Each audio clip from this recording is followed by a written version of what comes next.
성경을 사랑합니다라는 책을 쓴 전광 목사님의 책을 보면 거기 한 가지 예화가 나오는데요. 바로 이것입니다. 여러분 통계적으로 새들은 먹지 않고 며칠을 버틸 수 있을까요? 보통 통계적으로 열흘 정도 먹지 않으면 죽는다고 합니다. 그러면 여러분 강아지나 개는 어느 정도 먹지 않고 굶으면 버틸 수 있을까요? 보통 20일 정도 버틸 수 있다고 합니다. 20일 정도. 그래서 한 일주일은 안 줘도 괜찮을 것 같아요. 그러면 사람들은 얼마나 먹지 않고 버틸 수 있을까요? 물을 먹으면서 금식을 하게 되면 보통 40일까지도 금식하는 목사님들이 계시잖아요. 그렇죠? 예수님 정말 놀랍게도 40일 동안 아무것도 광에 드시지 않고 금식을 하셨죠. 그렇죠?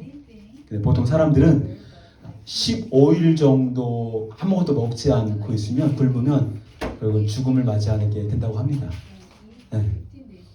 그러면 제가 이제 마지막 질문 한번 더 드릴 텐데요. 그러면 여러분 혹시 동물 중에 거북이 아세요?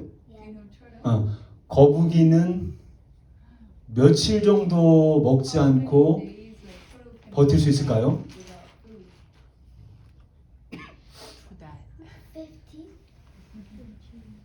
더 많습니다.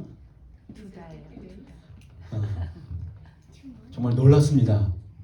거북이는요 무려 먹지 않고 500일 정도까지 버틴다고 합니다. 와, 그러면 엄청나게 그렇죠?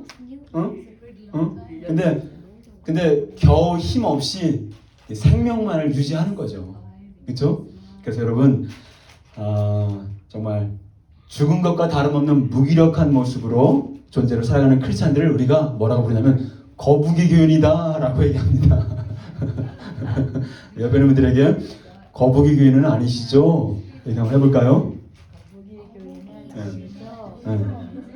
하나님의 말씀인 성경을 전혀 영의 양식으로 먹지 않고 살아가는 교인들을 말할 때 우리가 거북이 교인이다 이렇게 얘기를 한다고 합니다.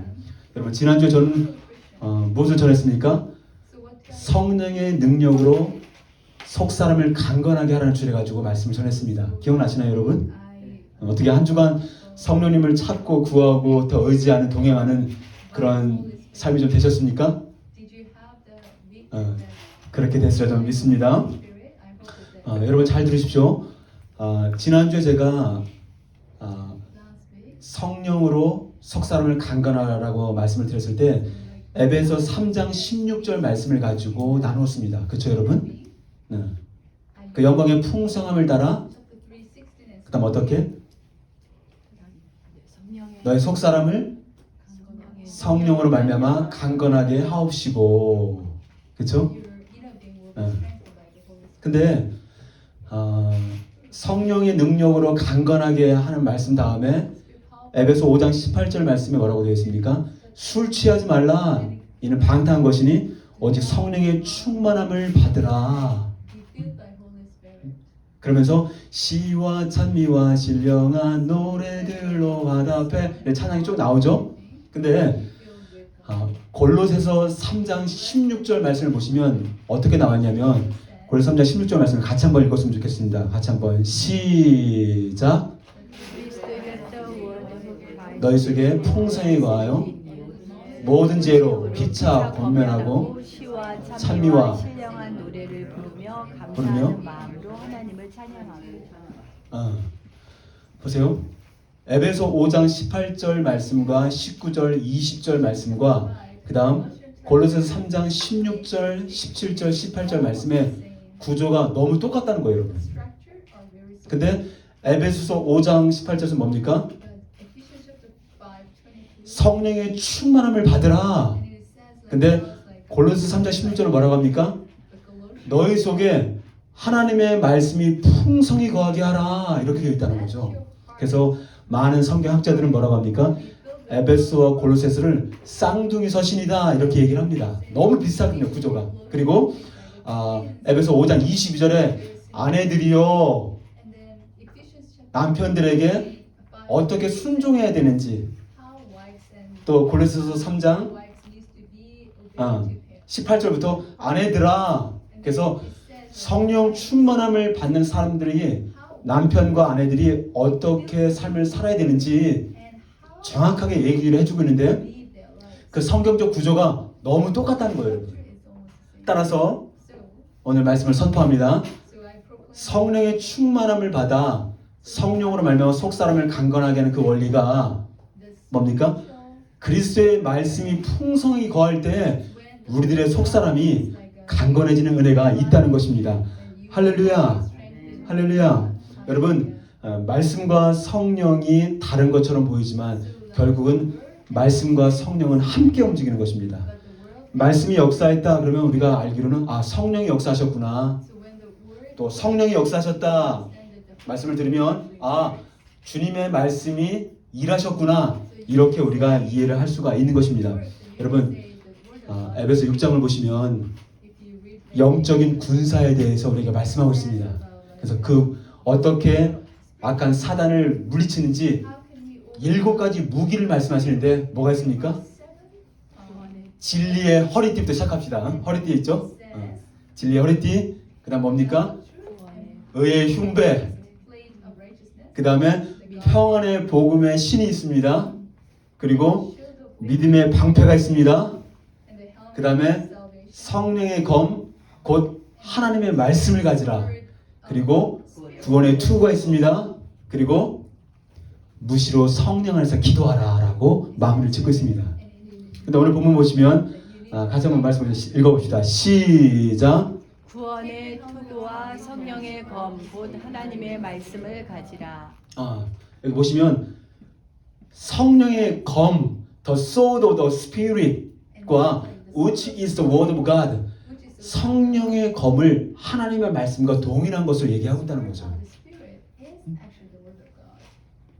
따라서 여기 나오는 그 말씀은 뭐냐? 말씀은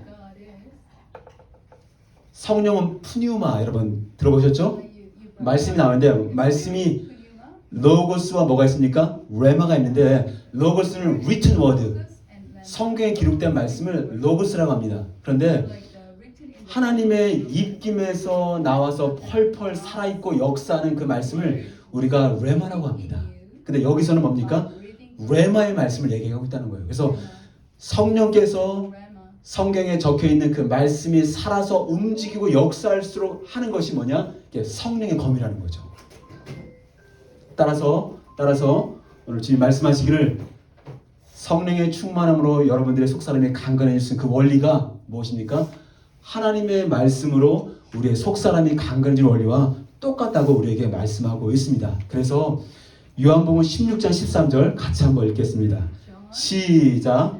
그러하나 진리의 성령이 오시면 그가 너희를 모든 진리 가운데로 인도하시리니 그가 자유로 말하지 않고 오직 듣는 것을 말하시며 장래일을 너에게 알리시리라. 우리가 성령을 말할 때 우리가 성령을 보혜사 성령이다 라고 얘기하지만 오늘 특별히 뭡니까? 진리의 성령이다, 말씀의 성령이다 라고 우리에게 말씀을 해주고 있는 것입니다. 그러면 우리가 구체적으로 어떻게 해야 말씀으로 속사람을 강건하게 할 수 있을지 한번 봤으면 좋겠습니다. 여러분 질문 좀 드릴게요. 여러분들의 보이는 몸이 겉사람이 건강해지려면 무엇을 해야 될까요? 운동해야 돼. 운동 당연히 해야죠. 운동해. 또 뭐 해야 될까요? 건강해지려면 뭘 해야 될까요? 건강한 음식.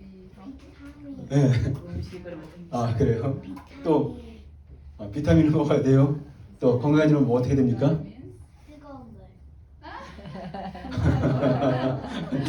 뜨거운 물. 그죠? 너무너무 잘 말씀해 주셨는데 우리의 몸이 건강해지려면 뭐니 해도 잘 먹는 게 너무 중요한 것 같아요. 그렇죠? 여러분들이 보고 듣고 읽는 것이 여러분들의 인격을 만들어내듯이 여러분들이 무엇을 먹느냐가 여러분들의 건강한 몸을 만들어내는 거거든요.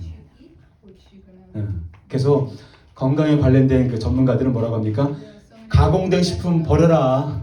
근데 가공된 식품 맛있잖아요, 그렇죠? 가공된 식품 버리고 그리고 땅에서 흙에서 나는 재배된 채소나 곡식이나 심에 있는 채소들을 먹으라고 얘기합니다. 정말 그럴까요? 창세기 1장 29절을 같이 한번 읽어봅시다.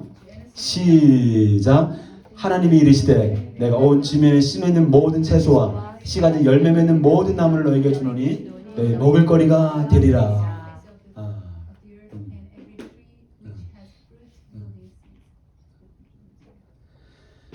여러분들의 몸이 무엇으로 이루어졌습니까?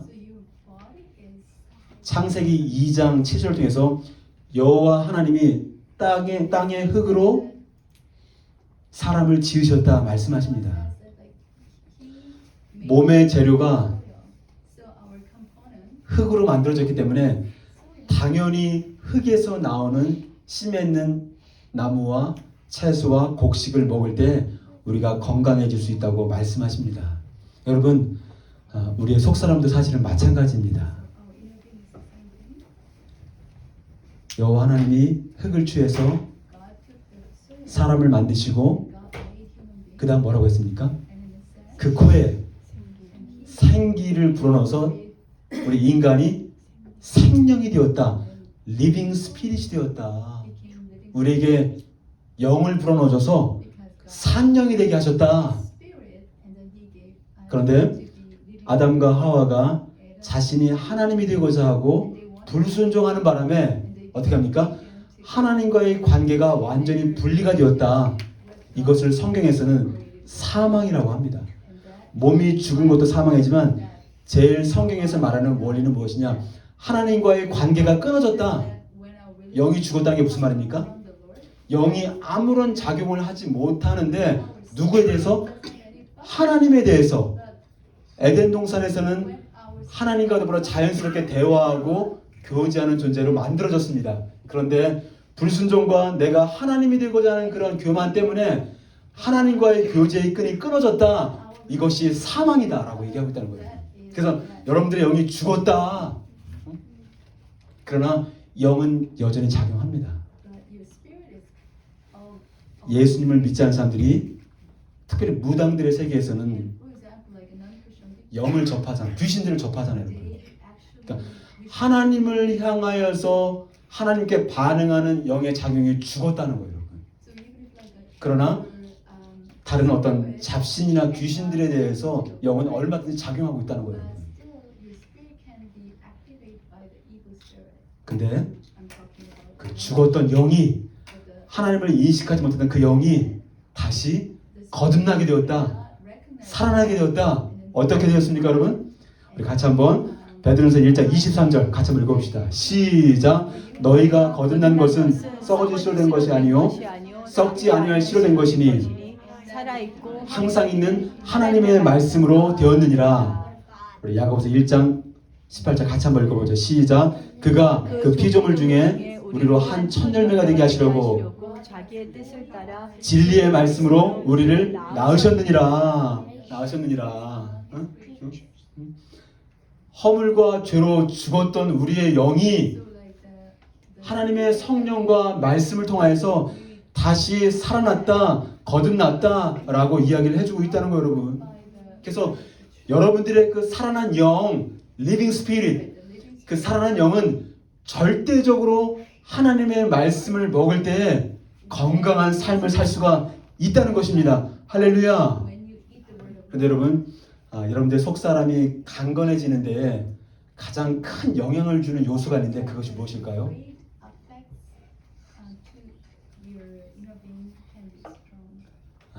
그것은 바로 여러분들의 마음의 생각입니다.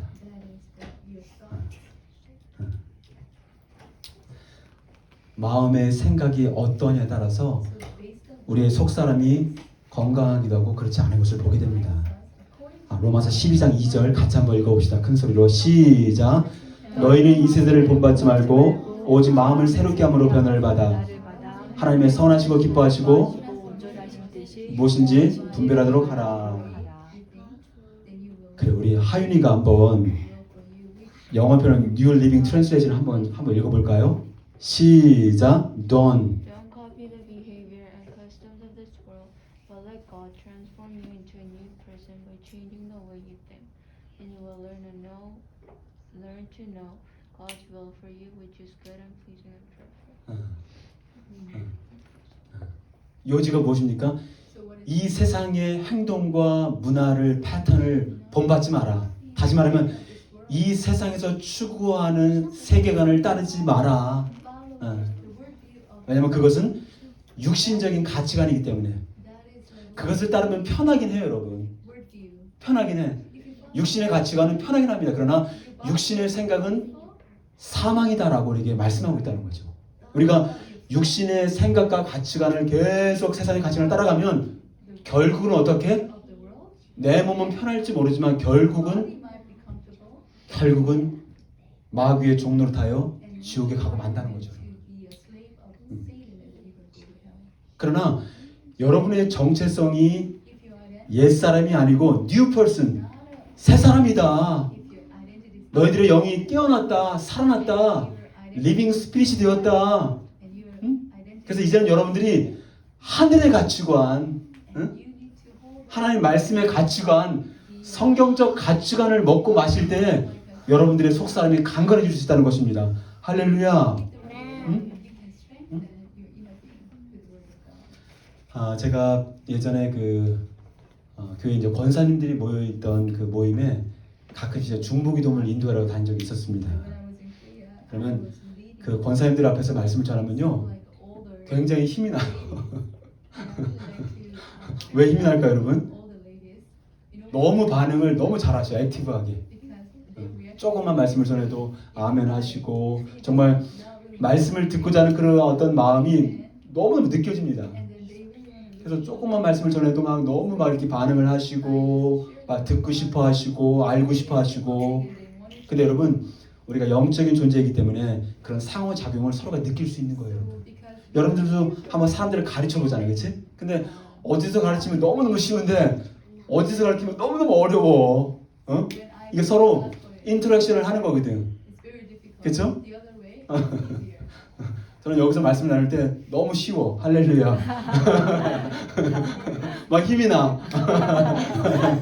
반응을 너무 잘, 조금만 이렇게 막 웃잖아, 이렇게. 그렇죠? 그리고 말씀을 가지고 기도하자고 하면요, 얼마나 열심히 기도하는지 몰라요. 막 침을 막 튀겨가면서 막 정말 주여 주여 하면서 얼마나 간절히 기도하시는지 제가 막 압도를 당해요. 너무 열심히 기도하시니까. 그래서 그런 중보기들을 인도하고 나면 힘이 막 같이 막 충만해집니다. 할렐루야. 그래도 권사님들도 맛있는 거 먹으러 가자고, 또 점심 때니까. 그럼 와, 막 영적으로 충만하죠. 또 맛있는 거 먹죠. 뭐 너무 기분이 좋았을 때는 막. 그런데 그 권사님 중에 한 분이 아드님이 있었는데요. 이제 아들이 이제 결혼할 때가 됐던 것 같아요. 그런데 이제 이 권사님이 어떤 얘기를 하셨냐면 며느리로 들어올 그 자매가 너무 밉다라는 거예요. 너무 싫대. 그래서 제가 생각할 때 아니, 기도도 열심히 하시고 또 말씀도 이렇게 막 경청하시고 정말 하나님의 사람이면 분명하거든. 어떻게 보면 정말 거듭난 사람이 정말 100% 확증할 만큼 대단하게 느껴지는 그분이었었는데 전 이유를 잘 몰랐습니다. 근데 나중에 이제 이야기를 듣고 나니까 어떤 이유였었냐면 그 권사님의 아들이 메디컬 닥터였거든요. 의사였거든요. 그런데 그 자매가 혼수를 너무 적게 가지고 왔다는 거예요. 아마도 몇 개의 열쇠를 생각했던 것 같아요. 뭐 아파트 키라든가 또 자동차 키라든가 또 무슨 키가 있습니까? 창고 키가 필요합니까? 무슨 키가 또 필요합니까? 여러분, 그 열심히 기도하고 말씀을 들었던 그 권사님의 뭐가 문제일까요, 여러분? 왜 그 자매가 그렇게 미웠을까? 혼수를 많이 안 해온 것이 너무 화가 났다라는 거예요.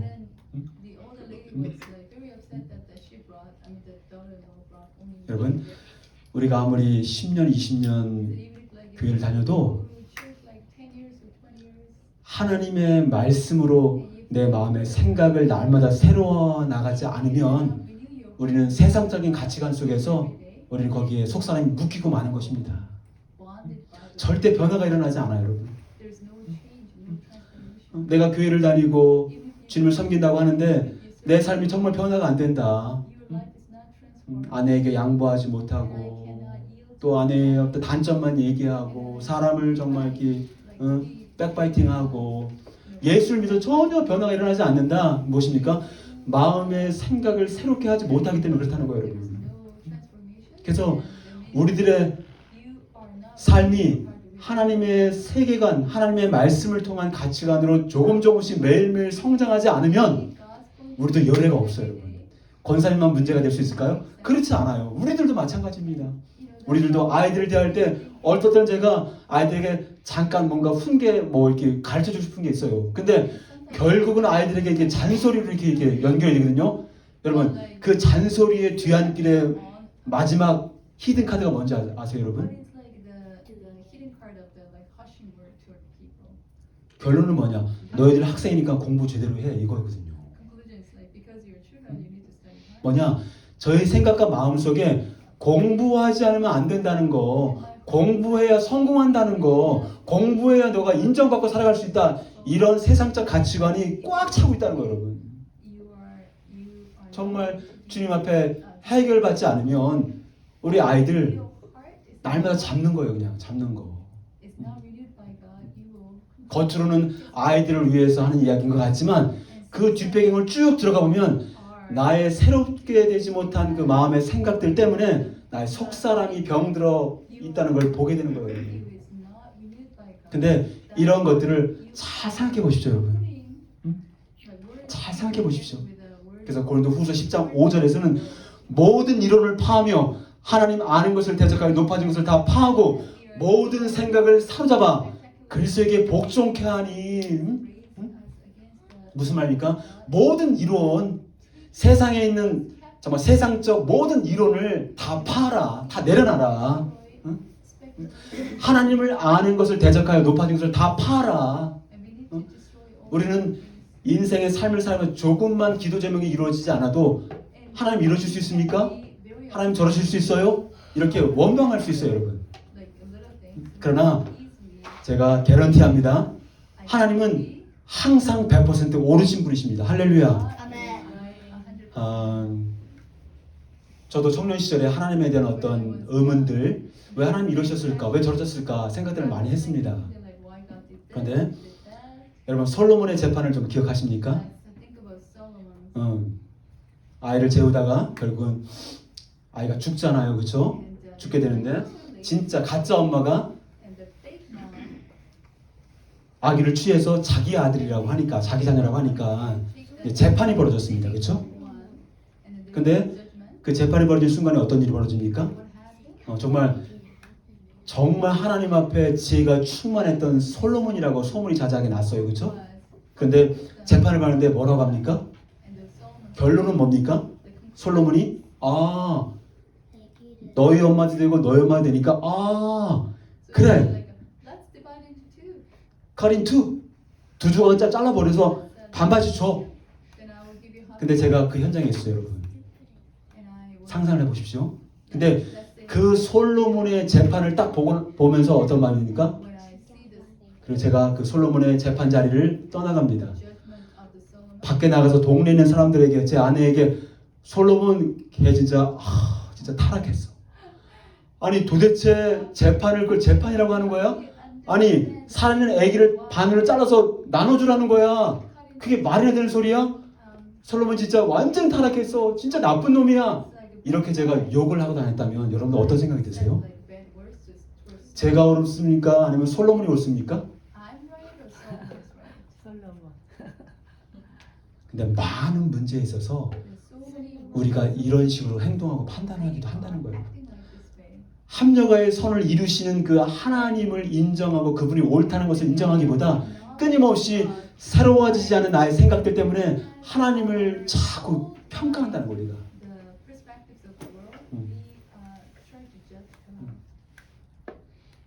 여러분, 우리가 기도하잖아요, 그렇죠? 한자름을 기도하잖아요. 근데 때로는 기도응답이 지연되기도 하고 때로는 뭔가 내가 기도했던 것과 전혀 다르게 리젝트 당하기도 하고 그렇죠 여러분? 그래서 어떤 마음이 드나요? 하나님 왜 그러실까? 하나님 저러실 수 있을까? 물론 성경을 통하여서 모든 것을 합력하여 선을 이루시는 것은 분명한 사실입니다. 근데 여러분 우리가 하나님께 교제하며 그분을 가까이하고 기도로 나아갈 때 꼭 기억할 것 중에 딱 한 가지가 있는데 그것은 무엇입니까 여러분? 하나님은 나의 기도 제목을 이루어 주시는 어떤 기계가 아니라 내가 기도했기 때문에 반드시 그 기도를 이루어 주시는 책임이 주님께 있는 건 아닙니다 여러분. 아이들이 저한테 뭘 사달라고 요구했을 때 전 다 사주지 않습니다. 필요한 것만 사주고 내가 아니라 생각은 사주지 않습니다. 하나님은 우리를 향한 목적이 무엇이냐면 여러분들이 예수 그리스도의 장성한 분량에까지 성장해 나가는 것이 하나님의 뜻인 거예요. 그게 의도인 거예요. 그래서 때로는 우리가 기도 제목이 거절되기도 하고 때로는 정말 하나님 이러실 수 있습니까? 하나님 이러실 수 있어요? 이런 고백을 할 수도 있어 우리가. 그러나 우리를 향한 하나님의 정말 그 히든 카드는 무엇이냐면 여러분들을 통하여서 여러분들 안에 하나님의 형상이 만들어져 가는 것 그것이 더 큰 목적이라는 우리를 향한. 그러면 기도에 대해서 우리가 좀 더 정말 하나님을 향한 좀 여유를 가지고 나갈 수 있지 않겠습니까? 그러면 이제 우리가 속삭임을 강건하게 해주는 하나님의 말씀인 성경에 대해서 좀 더 우리가 잠깐 얘기를 나눴으면 좋겠습니다. 여러분 목회 데이터 연구 통계 자료에 의하면 가장 최근에 성경 읽기 실태 조사를 했다고 합니다. 그래서 성인들 700명을 기준으로 이제 하게 되었는데 성경을 매일매일 읽어 나간다 했더니 20%가 읽는다고 대답했습니다. 그리고 나는 성경을 일주일에 한 번도 읽지 않는다. 몇 퍼센트일까요? 25%. 그리고 성경을 좀 불규칙적으로 읽는다. 55%. 그러면 여러분 왜 그리스도인들이 성경을 꾸준히 읽는 비율이 고작 20%밖에 안 될까요? 우리 마음의 생각을 새롭게 할 수 있는 건 말씀밖에 없고 우리의 속사람을 강건하게 할 수 있는 하나님의 말씀밖에 없는데 왜 많은 거듭난 그리스도인들이 성경을 읽는 일에 고작 20%밖에 되지 않을까요? 누가복음 16장 17절 보시면 같이 한번 읽어봅시다. 시작. 그러나 율법의 한 획이 떨어짐보다 천지가 없어짐이 쉬우리라. 왜 성경을 읽는 것에 게을리하느냐? 하나님이 성경을 얼마나 소중히 여기시는지를 우리가 모르기 때문에 그렇습니다. 보세요. 여러분 예수님 코미디언 아니십니까? 좀 이상하지 않아요? 율법의 한 획이 떨어짐보다 천지가 없어짐이 쉬우니라. 여러분 천지가 뭐예요 여기서?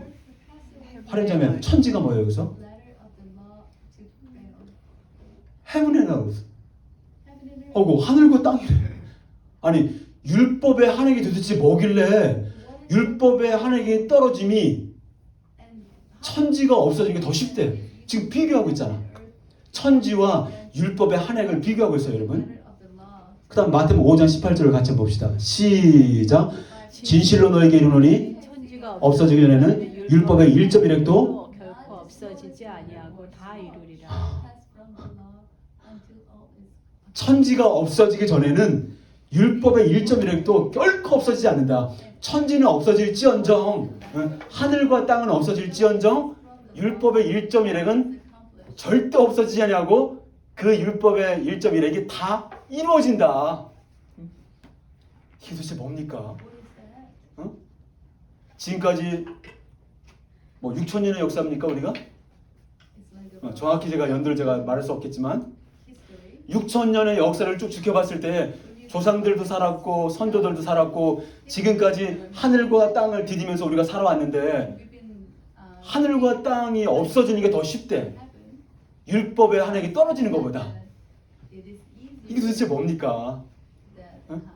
이게 도대체 뭐예요 여러분? 그 다음 한번 보여주십시오. 이게 뭡니까?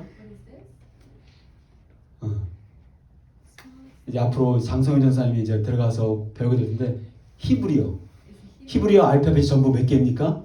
22개가 있습니다. 근데 10번째 해당하는 이 알파벳이 요드라고 합니다.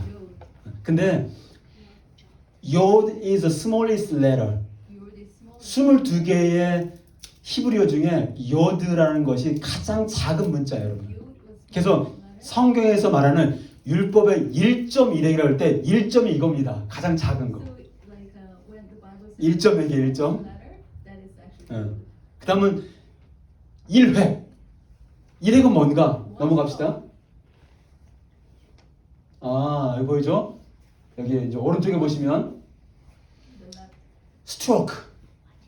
one stroke. 이거를 1획이라고 하는데 one stroke가 뭐냐? 이 히브리어 단어를 쓸 때 삐침, 돌출부 나온 거. 그 다음 넘겨주세요. 그렇죠. 이 여드라는 단어에 그 삐침들 있잖아. 삐침들. 쓸 때 그 삐침들. 돌출부. 이 돌출부가 1획이에요. 1획. 저거 그냥 이렇게 칼에다 약간 잘라버리면 떨어지잖아요. 가장 작은 여드라고 하는 1점. 그 다음에 율법의 1획. 돌출부. 가장 작은 돌출부. 이것이 떨어지는 것이 더 어렵대. 천지가 없어지니까 더 쉽대. 여러분, 하나님께서 천지를 창조하실 때 정성을 들여서 지었을까요? 아니면 대충 천지를 지으셨을까요?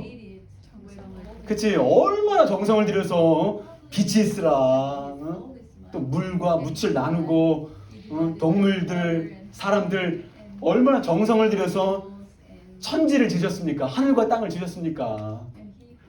근데 하나님의 마음은, 하나님의 의도는 내가 천지를 지은 그 정성보다 율법을 만들고 하나님의 말씀을 지은 것이 훨씬 더 많은 정성과 열의를 가지고 하셨다는 거예요.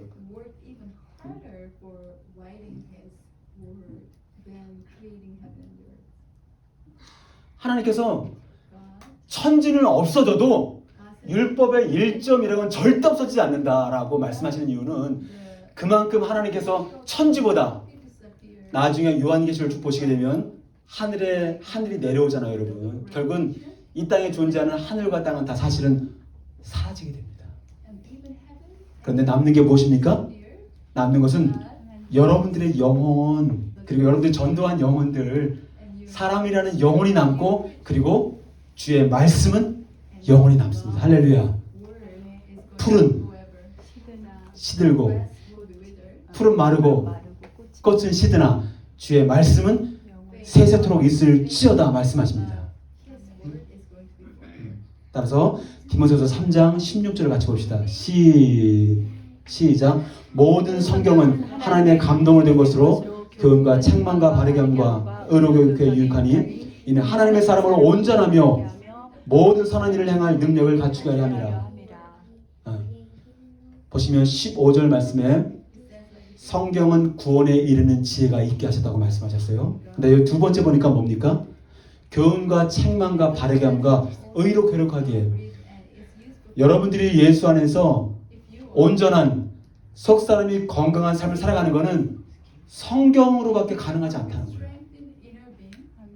그리고 모든 선한 일을 갖추게 하려 하심이라 라고 했을 때 선한 일이 뭘까, 여러분? 선한 일을 한다는 게 뭘까? 저는 결론을 딱 내립니다. 이게 가장 영광스러운 거예요, 여러분. 선한 일을 하는 거. 저는 말씀을 준비하면서 딱 결론이 내려졌어요. 에덴 동산에서 하나님과 교제하며 살았던 아담과 하와가 하나님이 주신 사명을 가지고 살아가는데, 그것은 바로 무엇이냐면 하나님이 그렇게 소중히 여겼던 율법의 1.1에 하나님의 말씀을 이루어가는 그 인생, 그게 결론이에요. 그게 결론이에요. 여러분, 성경이 전부 몇 장으로 이루어졌을까요? 성경은 1189, 1189장으로 이루어졌어요. 그 중에 가장 긴 장이 어디죠? 시편 119편이거든요. 근데 시편 119편이 몇 절까지 되었어요? 176절. 왜 175절이면 안 될까? 171절, 160절, 120절 이렇게 하면 안 될까요? 왜 하필이면 176절을 했어야 될까요? 좀 이상하지 않아요? 하나님은 시편 119편의 하이라이트가 무엇이냐면 하나님의 율법, 하나님의 말씀, 하나님의 증거, 하나님의 계명이거든요. 결국 말씀의 중요성을 얘기하는 거예요. 그래서 누구든지 시편 119편을 보시면 각 구절마다 뭡니까? 율법, 증거, 계명, 뭐 이름만 좀 다르죠. 법규 뭐 이름만 조금씩 다르지 결국 하나님의 말씀 얘기하는 거거든요. 그만큼 하나님의 말씀이 가장 중요하다 이걸 강조하고 있거든요. 근데 히브리서가 전부 히브리 알파벳이 몇 개라고 했어요, 여러분? 22개라고 했죠. 근데 각각 시편 119편은 8절씩 원 세트가 됐어요, 여러분. 8절씩 원 세트. 근데 뭐를 시작하느냐? 첫 번째 시편 119편 1절을 보면 다 첫 번째 글자가 뭐를 시작합니까? 이게 알렙. 알렙가 뭡니까? 알파벳 첫 번째 단어예요. 알렙, 베이트 뭐 쭉쭉 나가죠. 뭐 김멜, 진멜, 요드 이렇게 나가는데 알렙이라는 단어가 8개가 딱 똑같이 있는 거예요. 이게 8절씩. 그 다음에 8절 곱하기 22가 뭡니까? 22개니까 알파벳이. 그러면 딱 176절이 나오는 거예요. 할렐루야! 할렐루야! 히브리어 알파벳의 그 단어에 딱 맞게 22세트를 만들어서 176절이 나온 거예요, 여러분. 할렐루야! 그만큼 여러분 하나님의 말씀이 얼마나 소중한지를 아주 철저하게 각인을 시켜주는 거예요, 하나님께서 시편을 통하여서. 근데 왜 우리가 스마트폰을 2시간, 3시간 보는 거는 너무너무 쉽게 보는데 시키지 않아도 그쵸? 우리 시키지 않잖아. 스마트폰 하루에 2시간, 3시간 꼭 봐야 돼 이렇게 얘기하지 않잖아요. 근데 2시간, 3시간 보는 건 너무 사실 쉽게 하는데 왜 꾸준히 성경을 읽고 묵상하고 암송하는 일을 할 때는 왜 이렇게 힘들까? 그 이유가 뭘까요? 시간이 없다, 바쁘다, 성경이 어렵다 다 얘기하죠. 근데 하나님의 말씀이신 성경이 여러분들의 속사람이 얼마나 유익한지를 알지 못하기 때문에 그렇다는 거예요. 시편을 생각할 때마다 아주 크게 다가오는 말씀들이 몇 개가 있는데요. 바로 시편 119편 56절 같이 한번 읽읍시다. 시작. 내 소유는 이것이니 주의 법도를 지킨 것입니다. 내 소유는 이것이니 주의 법도를 지킨 것입니다. 저는 이 말씀을 딱 읽는데 주님께서 가르쳐주시고 알게 하시는데 이거구나. 내 소유는 이것이니 내가 가지고 있는 건 이것이니 내가 가지고 있는 건 차와 집과 뭐 컴퓨터와 맥북과 아이패드와 뭐 스마트폰 최신형 이것이 아니라 내 소유는 이것이니 그 주의 법도를 지킨 것입니다. 할렐루야. 여러분 세상적으로 볼 때 부자가 있고 가난한 자가 있습니다. 그렇죠? 세상적으로 볼 때에도 가난한 자들보다는 부자인 사람들이 여러 가지 일들을 많이 합니다. 왜냐하면 돈이 많으니까. 근데 영적인 세계에 부자가 있다는 거예요, 여러분. 근데 누가 부자이냐? 하나님이 천지보다 더 소중하게 여긴 하나님의 율법, 하나님의 말씀 그 한 삐침도 떨어져 나가기를 원치 않는 그 말씀을 내 삶에 순종하고 준행하고 나아가는 그 인생이 가장 부자라는 거예요. 가장 부자라는 거예요. 여러분 저는 이것은 눈이 열리기를 소망합니다. 이것에 대한 눈이 열리지 않으면 여러분들은 육신적 가치관 속에 묶여 살 수밖에 없어. 그거는 100% 보장합니다, 제가. 여러분들의 영적인 권위, 여러분들의 생명력, 여러분들의 속사람, 진리의 말씀이 들어가서 그 말씀을 순종하는 그 분량만큼 되는 거예요. 우리 그리스도인들은 눈에 보이는 걸로 자랑하는 자들이 아닌 것입니다, 여러분. 그렇죠? 눈에 보이는 걸로 자랑하는 자들이 아닙니다. 여러분들이 정말 주님을 의지함으로 이거는 여러분 타이틀이 중요하지 않고 직분이 중요하지 않아요. 목회자, 전도사, 권사이장 이거 아무것도 중요하지 않아요. 내가 가정주부이든 내가 드라이버든 내가 쿡을 하는 사람이든 아무것도 중요하지 않아. 그러나 내가 있는 그 현장에서 주님이 그렇게 천지보다 더 중요하게 여겼던 하나님의 말씀을 하나라도 정말 조그만 거 하나라도 정말 용서할 수 없는 용서를 선택하고 분노해야 될 그 상황에 분노하지 않기를 선택하는 그 순종의 그 법도를 이뤄나가는 그 인생만이 가장 귀한 것입니다. 할렐루야. 할렐루야. 아, 천국에 대한 소망이 더 있지 않습니까? 여러분들이 고난을 통하여 어려움을 당했지만 내가 고난을 통하여 주의 율례를 배우게 되었나이다. 고난을 통해서 율례를 배우게 되었고 율례를 실천하게 되었다면 그것이 복된 인생인 것입니다. 할렐루야. 시편 119편 11절 봅시다. 같이 한번 시작. 내가 주께 범죄치 아니하여 주의 말씀을 내 마음에 두었나이다. 주에 앉으려고 아무리 노력해 보십시오. 말씀이 여러분의 심령 안에 들어가 있지 않으면 죄를 질 수밖에 없어. 인간 스스로의 힘으로는 하나님의 말씀을 준행할 수가 없습니다. 하나님의 말씀이 들어와서 하나님이 그 말씀을 가지고 성령과 역사하실 때만이 말씀을 이룰 수가 있어요, 여러분. 구약의 결론은 너희들 말씀을 지킬 수 없는 존재야. 까불지 마. 이 바리새인들아, 이 외치는 무덤들아. 지키지 못하는 거 왜 지킬 것처럼 우리 흉내내고 살아. Go away. 저리 가. 난 너 모른다. 그래서 결국은 성경을 창세부터 계속 쭉 보잖아요. 그러면 어떻게 해서든지 하나님의 마음은 구원을 시키려고 하는 거야, 사람을. 구원하려고 하는 거야. 구원이 뭡니까? 거듭나게 하는 거야. 왜냐면 말씀과 성령으로 거듭나지 않으면 말씀을 지킬 수 없는 존재니까 결국 하나님의 목적은 선한 일을 하기 위한 것이 목적인데 뭡니까? 구원을 시켜. 그럼 구원을 시키면 어떻게 해요? 회개해야 돼. 회개해야 돼요. 구원을 받아야 돼요. 성령이 부어줘야 돼요. 말씀을 먹는 거예요. 그러면서 가장 영광스러운 말씀을 이뤄나가는 그 인생, 그것이 하나님의 최종적인 목적인 거예요. 그 말씀을 먹고 그 말씀의 능력 가운데 그 말씀을 이뤄나갈 때 가장 하나님의 원더풀 신부가 되는 거예요. 우리가. 할렐루야. 할렐루야. 그래서 119편에는 말씀을 어떻게 먹어야 되는지, 119편 97절 내가 주의 법을 어찌게 사랑하는지 내가 그래서 종일 읊조리나이다. 여러분, 원칙과 철학을 말씀드릴게요.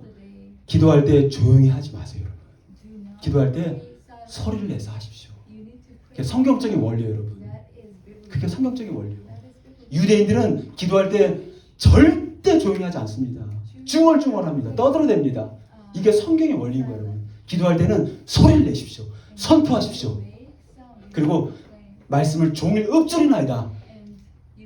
비둘기가 웅웅거리는 것처럼 비둘기가 어떻게 울어요? 구구구구구구구구구구 하는 것처럼 읊조린다는 거예요. 소리를 낸다는 거거든. 말씀을 볼 때도 가능하면 읽으십시오. 소리를 내십시오. 그것이 가장 최고로 말씀을 내 심령에 속사람에 새기는 방법이에요. 어떻게 말씀을 새기는지, 말씀이 왜 중요한지 119편에 다 나와 있어요, 여러분. 결국은 하나님의 말씀만이 저와 여러분들 속사람을 강건하게 만들 수가 있습니다. 베드로전서 3장을 통해서 속사람을 꾸미는 것이 하나님 보시기에 가장 귀하고 가치 있는 것이라고 말씀드린 사도 베드로는 어떻게 합니까? 베드로전서 2장 2절을 통하여서 갓난 아이들 같이 순전하고 신령한 것을 사모하라. 뭡니까? 갓난 아이들 같이 순전하고 신령한 말씀을 사모하라. 사모하라. 사모하라. 이렇게 말씀하시는 거예요, 여러분. 아기가 막 태어났어요, 여러분. 그런데 그 아이가 엄마의 모유를 먹지 않아. 왜 그렇습니까? 모유를 먹지 않아 태어났는데. 근데 어떤 아이가 그러더라고요. 그 아이는 우유를 더 좋아한대. 여러분, 아이가 태어났는데 모유를 먹지 않는다. 뭡니까? 그 아이가 죽었든지 아니면 그 아이가 심히 병들어서 엄마의 모유를 먹지 못할 정도가 됐다는 거지. 그렇지 않겠어요, 여러분? 아이가 태어났는데 모유를 먹지 못하면 어떻게 되는 거예요, 여러분?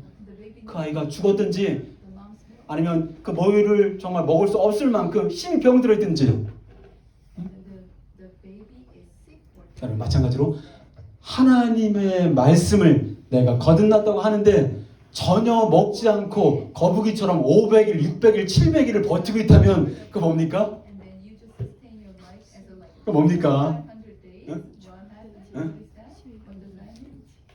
허물과 죄로 죽은 영이든지 And 아니면 심각하게 그 속 사람이 병들어 있든지 who are dead or 하나님의 양식을 영의 양식으로 먹을 만큼 중요성을 알지 못하고 심히 병들어 있다는 걸 우리에게 are 이야기해 주고 있습니다. 여러분, you don't know 저는 예수님을 reading the word of God. 믿고 만난 이후에 And after I met Jesus Christ, 들어와요. 들어오세요. 처음에 훈련의 목적으로 말씀을 I read 읽기 시작했습니다. as like a training.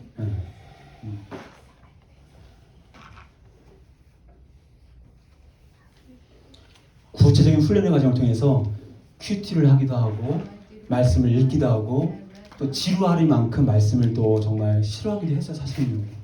근데 훈련을 하다 보니까 보게 되었고 훈련을 같이 하다 보니까 또 큐티를 하게 되었고 또 말씀을 조금씩 보게 되었습니다, 제가. 그런데 어느 날 제가 요한복음 6장을 보는데 요한복음 6장에 오병이어 사건이 나오거든요. 근데 수많은 사람들이 예수님이 기적을 베푸니까 어떻게 합니까? 난리가 났어. 막 완전히 흥분의 도가니가 되어버렸어. 우리 예수님을 임금을 삼자. 근데 참 신기하게도 예수님은 슬그머니 딴 데로 가십니다. 그리고 가버나움으로 가십니다. 근데 제자들이 언제 또 여기 오셨어요? 이렇게 하면서 묻습니다. 예수님 뭐라고 합니까? 그들에게 예수님 뭐라고 합니까? 너희가 나를 찾는 것은 떡을 먹고 배부른 까닭이다. 책망을 하십니다. 그러면서 예수님이 누구인지 분명한 정체성을 얘기하시는데 나는 생명의 떡이다. 나는 생명의 떡이다. 그래서 나는 생명의 떡이니 내게 오는 자는 결코 줄이지 않을 것이요 나를 믿는 자는 영원히 목마르지 아니하리라. 근데 제가 그 말씀을 묵상하는데 큐티를 가지고 묵상하는데 나도 똑같이 제자들처럼 민중을 살리고 먹을 것을 가져다 주고 예수 믿으면 복을 받고 예수 믿으면 인생이 잘 되고 예수 믿으면 뭔가 콩고물이 떨어질 것 같다. 이러한 상황 속에서 나도 예수님을 따랐구나. 이게 깨달아지더라고요. 내가 정말 잘못된 방법으로 예수님을 믿었구나. 이게 깨달아지기 시작했어요. 그러면서 The Bread of Life, 생명에 있다 계신 예수님이 자신을 주기 위해서 이 땅에 오셔서 죽으신 거구나. 그래서 그 살을 먹어야 되고 그 피를 마셔야 되는 거구나. 근데요, 아마 성령님께서 가르쳐 주시는 것 같은데 그게 확 들어오더라고요. 그때 이후로부터는 때로는 급해서 시간이 없어서 대충 묵상을 할 수도 있지만 주님 앞에 기도합니다. 하나님, 내가 생명의 떡으로 먹기 원합니다. 내가 예수 믿어서 내 인생이 잘 되고 예수 믿어서 내가 큰 교회 담임을 하고 내가 예수 믿어서 위대한 이벤젤리스트가 되고 내가 예수 믿어서 수많은 사람들을 치유하고 내가 예수 믿어서 놀랍게 사람들을 정말 이끌어내는 그런 영적인 지도자, 그런 세속적인 목표가 아니라 난 예수님 그분 말씀을 먹으면 좋겠다. 내가 그분 말씀을 먹고 내가 시골에 살든 산속에 살든 그곳에서 내가 말씀을 이루어가는 삶을 살면 참 좋겠다. 그런 마음이 들더라고요. 여러분, 훈련이 필요해요. 훈련 가운데 또 깨달음을 또 갖게 되는 거예요. 무조건 훈련을 싫어하지 마십시오. 그래서 훈련에 참여하십시오. 그래서 말씀을 읽기 시작하고 정말 읽다가 결국 읽다 보면 말씀이 나를 먹게 됩니다. 예, 이제 말씀을 마무리할게요. 근데 시간이 좀 가도 이제 하도 오랜만에 이제 현장에서 하다 보니까 길면 하지 않고 안 길면 하려고 했는데 해야 될 것 같아. 24살에 정말 복음의 소식을 듣고 24살에 정말 이렇게 마음이 뜨거워진 청년이 있었어요. 그래서 내가 복음을 다른 나라에 가서 전해야 되겠다 그 마음을 먹었습니다.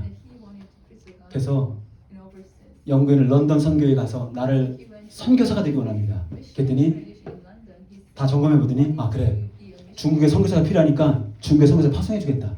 그래서 그냥 스트레이트 포워드 그냥 전혀 예상치 못했는데 목사 안수 받고 또 생각지 않는 결혼을 하고 급하게 그러고 나서 중국으로 떠납니다. 중국에 가서 이제 사는데 야 생각보다 선교가 너무 이제 어려운 거예요. 그리고 먼저 와 있던 분들 선교사님의 밑에서 이렇게 막 배우면서 있는데 갈등이 심해서 너무 쉽지 않았던 거예요. 그분들과 관계가. 근데 어느 날 이 선교사님이 다른 지역에 워낙 중국이 넓다 보니까 다른 지역에 출장을 가게 됐어요. 복음을 전하러. 근데 아마도 한 달 정도 걸렸는지 선교를 하고 딱 들어왔는데 그때 아내가 임신 중이었거든요. 근데 그 아내가 문을 딱 여는 순간 그냥 피가 이렇게 흥건히 바닥에 있으면서 만져보니까 싸늘한 시체가 되어버렸어. 자기 아내가. 근데 이 선교사님이 완전히 미쳐버렸어. 내가 여기 왜 왔는데? 내가 중국에 왜 왔는데? 그러니까 하나님을 향하여서 하나님 이러실 수 있는 거예요? 내가 여기 왜 왔는데요? 내가 중국에 왜 왔습니까? 하나님의 영혼들 살리려고 온 거 아닙니까? 이렇게 아이와 태중의 나이가 유산이 돼갖고 이제 죽게 된 거예요. 근데 아무도 돌봐줄 사람이 없어.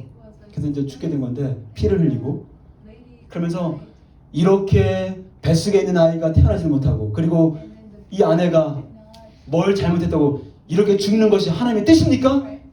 하나님을 향해서 완전한 분노가 막 일으키기 시작했습니다. 그리고 영국 런던석에 전화를 해서 편지를 해서 끝. 선교사 안 해. 그리고 이제 먹고 살아야 되니까 이제 통역관으로 취직을 했어요, 이 사람이. 취직을 하면서 막 지내고 있어요. 그런 순간에 한국인을 만나게 되었고 그리고 한국의 소식을 듣게 되는데 어떤 소식이냐? 지금 한국에는 천주교가 들어가 있는데 야소교, 예수교를 믿는 사람을 다 죽이고 있다는 거죠. 흥선대원군이 지금 집권하고 있을 때거든요. 그러면서 예수를 믿으면 정말 수많은 사람들이 죽어나가고 있다. 그 오잡통이라고 해서 우리 가정이 예수를 믿잖아요. 그러면 우리와 연관된 친척들 다섯 가정이 다 한꺼번에 죽게 되는 거예요. 그 굉장히 이제 심각한 거죠. 근데 이 선교사님이 그 이야기를 듣는 순간 마음이 더 뜨거워지기 시작합니다. 그리고 왜 하나님이 나를 이 중국 땅에 보내는지 소명을 다시 한번 생각하게 됩니다. 그러면서 하나님을 향하여 원망함이 있었지만 다시 마음이 뜨거워지고 또 부르심에 대한 소망을 갖게 되면서 아 내가 조선 땅에 가야 되겠다 이런 마음을 품습니다. 그러면서 이제 이야기를 말씀드리고 그리고 프랑스에 있는 배를 타고 가기로 통역관을 들어가기로 했다가 그 프랑스에 있던 그 배가 도중에 오지 못하고 미국의 제너럴 셔머노 그 배가 와서 무역을 하는 그 관계가 있기 때문에 이 사람이 통역관을 합니다. 그래서 거의 이제 평양에 있는 대동강까지 딱 와서 딱 있는데 어떻게 됩니까? 이 선장이 뭔가 잘못해서 포를 먼저 썼던 것 같아요. 대포를 사람들에게. 그랬더니 이제 조선에 있는 그 병사들이 이제 배가 딱 들어온 상태에서 어떻게 합니까? 불화살을 막 쏴버려갖고 배가 막 타기 시작했어요. 그러니까 사람들이 막 불이야 하면서 막 그냥 여기저기 뛰어다니다가 다 짐을 버리고 근데 이제 이 선교사님이 뭡니까?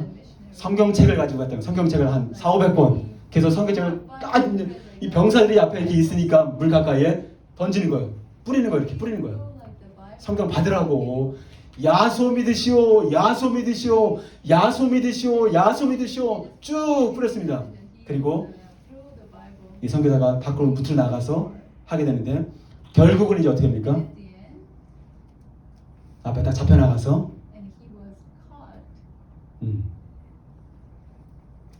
시퍼런 칼로다가 죽이려고.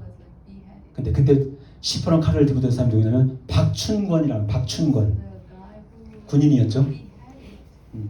그러면서 이제 마지막 기도합니다. 뭐라고 기도합니까? 그 박충권에게 작은 보따리를 던지면서 이거 받으시라고. 근데 그 안에 성경책이 들었던 거예요. 그래서 결국은 이제 하나님은 당신을 사랑하십니다 라는 말을 하고 그 예수 믿으시오. 그러나서 이 박충권이 칼로다가 목을 딱 칩니다. 그리고 결국 어떻게 됩니까? 이 선교사님은 1866년 9월 3일 대동강 모래성에서 순교의 피를 뿌리게 됩니다. 이 선교사가 누구냐? 바로 최초의 기독교 순교자 토마스 선교사입니다. 영국에 있는 하노버교회를 다녔던 토마스 선교사. 이 토마스 선교사의 부모님이 누구였습니까? 목회자였어요. 그 하노버교회에서. 그리고 이때 뿌렸던 그 성경, 그를 최치량이라고 하는 사람이 있는데 그 사람은 여관방을 했던 사람이에요. 근데 사람들이 받았던 것을 이렇게 있는데 종이질이 너무 좋아. 근데 흥선된 걸 다 책을 걷어들이려고 하니까 사람들이 버리기 시작했어. 그를 무서우니까 그거 가지고 있으면 죽이니까. 근데 최치량이 그것을 내가 사겠다 해서 삽니다. 그리고 종이질이 너무 좋으니까 그 여관방에다 다 붙여버려요. 그걸 찢어갖고. 근데 그 여관방에 묻었던 사람들이 이게 뭐야? 그래서 그 한문 성경을 보면서 굉장히 많은 사람들이 예수를 믿게 되었고 이 토마스 선교사가 뿌렸던 그 성경을 통하여서 수많은 사람들이 예수를 믿게 됩니다. 그리고 이 박충건이라고 목을 쳤던 그 사람은 그 채치량이 그 여관방을 만들었던 그 장소가 유두고냐? 장소가 있는데 그 장소를 어떻게 교회 널다리꼴 교회를 사용합니다. 널다리꼴 교회가 되고 그 널다리꼴 교회가 어떻게 되냐 나중에 평양의 장대현 교회로 이름을 바꿉니다. 근데 그때 계속 이 널다리꼴 교회에서 종을 치는 거예요. 새벽마다 교회 오라고. 근데 이 박충건이 가까이 살았던 것 같아요. 매번 새벽마다 그 종소리를 들으면서 내가 토마스 선교사를 죽였지. 이게 너무 양심이 찔리는 거예요. 그래서 모펫이라고 하는 미국의 선교사님 앞에 가고 내가 박충건입니다. 내가 토마스 선교를 죽였습니다. 그랬더니 너무 자책하지 말라. 하나님의 뜻 가운데 토마스 선교사가 순교의 피를 뿌린 것이다. 예수 믿어라. 그랬더니 그때 이제 박충건이 예수를 믿고 그리고 정말 신실한 크리스찬으로 그 교회에 일꾼되었다고 합니다. 정말 하나님이 하시면 정말 놀라워요. 여러분들이 가지고 있는 이 성경, 그 성경이 뭡니까? 수많은 선교사들의 피값을 통하여서 피를 뿌리는 가운데 우리에게 주어진 거예요, 여러분. 이제 하나님을 사랑하는 게 무엇입니까? 하나님이 주신 성경을 소중히 여기고 그 말씀을 내 양식으로 삼아가는 것입니다. 할렐루야. 이 정신이 깨어나야 됩니다. 이 정신이 일어나야 됩니다. 이 성경에 대한 소중한 마음, 하나님의 율법의 1.1획도 천지가 없으면 절대 없어지게 한다고 말씀하시는데 그렇게 하나님이 소중하게 여기신 성경이라면 나라면 어떻게 되겠습니까? 우리가 하나님이 그렇게 천지보다 소중하게 여기는 성경을 우리가 어떻게 여기게 되겠습니까? 그렇죠? 이제 여러분 감사하게도 밴쿠버 예수비전교회는 어떻습니까? 말씀을 읽고 묵상하고 암송할 수 있는 많은 기회가 열려져 있습니다. 이제 전도서 4장 12절 말씀을 같이 한번 읽어봅시다. 시작.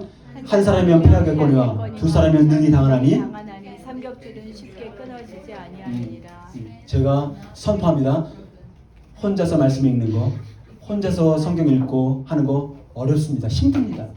그러나 공동체 안에서 함께 통독하고 함께 암송하고 함께 읽고 함께 묵상해 나가면 나도 모르는 사이에 어느새 통독을 다 했어. 일독을 했어 우리가. 응? 올해도 그런 은혜가 있기를 주는 축복합니다. 할렐루야. 할렐루야.